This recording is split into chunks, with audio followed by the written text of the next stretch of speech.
This channel does not promote any violent, harmful, or illegal activities. All content provided by this channel is meant for an educational purpose only. Cancer Healer Center, a new beginning.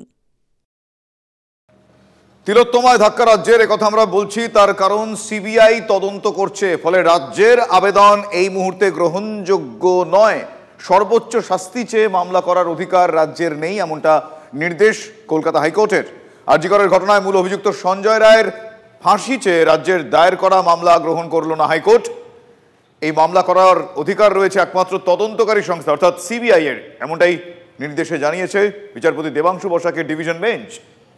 আর.জি. করের ঘটনায় মূল অভিযুক্ত সঞ্জয় রায়ের আমৃত্যু কারাদণ্ডের নির্দেশ দেয় শিয়ালদা আদালত। সেই রায়কে চ্যালেঞ্জ করে সর্বোচ্চ শাস্তি অর্থাৎ ফাঁসির সাজার আবেদন নিয়ে কলকাতা হাইকোর্টের দ্বারস্থ হয় রাজ্য।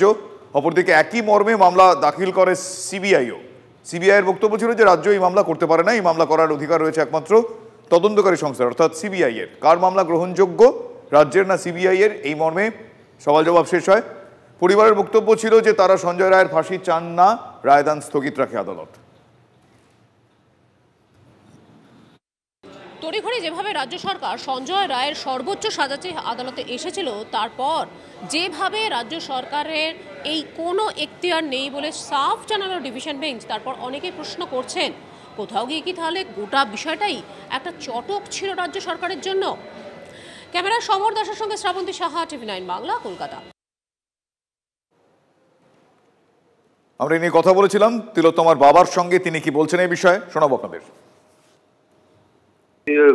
আদালত যেটা ভালো মনে করেছে সেটা করেছে, কিন্তু আমাদের মেইন বক্তব্য হচ্ছে যারা যারা বাইরে এখনো আছে, মানে যারা এই ঘটনার সঙ্গে যুক্ত, তারা সব তদন্তের আওতায় আসুক এবং তারাও কোর্টে প্রতিষ্ঠ হোক এবং তারা চরম শাস্তি পাক। আমরা এদের এটাই দেবো।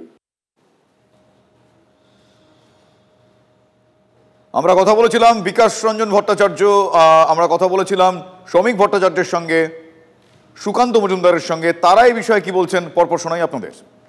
রাজ্যের কোনো অধিকার নেই, এটা প্রতিষ্ঠিত আইনে। রাজ্য যদি প্রতিষ্ঠিত আইনের বেড়ে গিয়ে অন্য কোনো উদ্দেশ্য নিয়ে সরকারি পয়সা খরচা করে মামলা করে, যা হবার তো হয়েছে অবধারিত, বিস্মিত হওয়ার কিছু নেই, নতুনত্ব কিছু। রাজ্যের অবস্থা এখন হচ্ছে গাই মানে না, নিজেই মোড়ল আর কি। কেউ মোড়ল মানছে না, তবু রাজ্য ওখানে গিয়ে শিং ভেঙে বাছুরের দলে ঢোকার চেষ্টা করছে। যেখানে রাজ্যের কোনো এখতিয়ার নেই, লোকাল স্ট্যান্ডই নেই, সেখানে গিয়ে হুড়োহুড়ি করে কোনোভাবে কেসটাকে যেন গুবলেট করে দেওয়া যায়, সেই চেষ্টা কিন্তু মুখ্যমন্ত্রীর তরফে মুখ্যমন্ত্রীর নির্দেশে হচ্ছে। এবং কোনো কিছু লুকোনোর চেষ্টা, এটা পরিষ্কার কিন্তু বোঝা যাচ্ছে যে কিছু লুকোনোর চেষ্টা করা হচ্ছে। এটা তদন্ত, বৃহত্তর তদন্তে আসা উচিত এবং এই লুকোনোর বিষয়টা, যে বিষয়টিকে লুকোনোর চেষ্টা হচ্ছে, সেটা বাংলার জনগণের সামনে, দেশের সামনে আসা উচিত। চিকিৎসক সংগঠনের নেতা সুবর্ণ, কারণ তারা তো প্রথম থেকেই সমস্ত প্রমাণ লোপ করে দিয়েছে। যদি কিছুদিন আর এই ছেলেটা বেঁচে থাকে, তাহলে তার মধ্যে থেকে কোনো প্রমাণ উঠে আসতে পারে কিনা, সেই জন্য আতঙ্কেরা ফাঁসি চাইছে।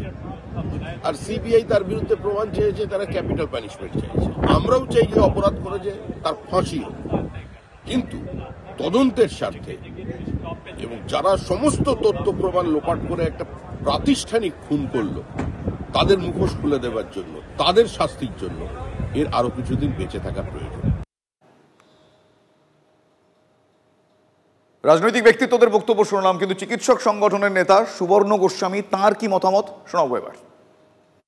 প্রকৃত তদন্তটা করে প্রকৃত অপরাধীদের বের করা, সেটা তারা করলো না। সঞ্জয়ের ফাঁসির জন্য হচ্ছে প্রথম দিন থেকে, মানে হচ্ছে রাজ্য প্রশাসনের সর্বোচ্চ নেত্রী থেকে শুরু করে প্রত্যেকে, রাস্তা থেকে শুরু করে আদালত, মানে চোখে লাগার মতো করে তারা এই একমাত্র সাক্ষী তাকে ফাঁসিতে লটকে তাকে নিকেশ করে দেওয়ার ষড়যন্ত্র করছে।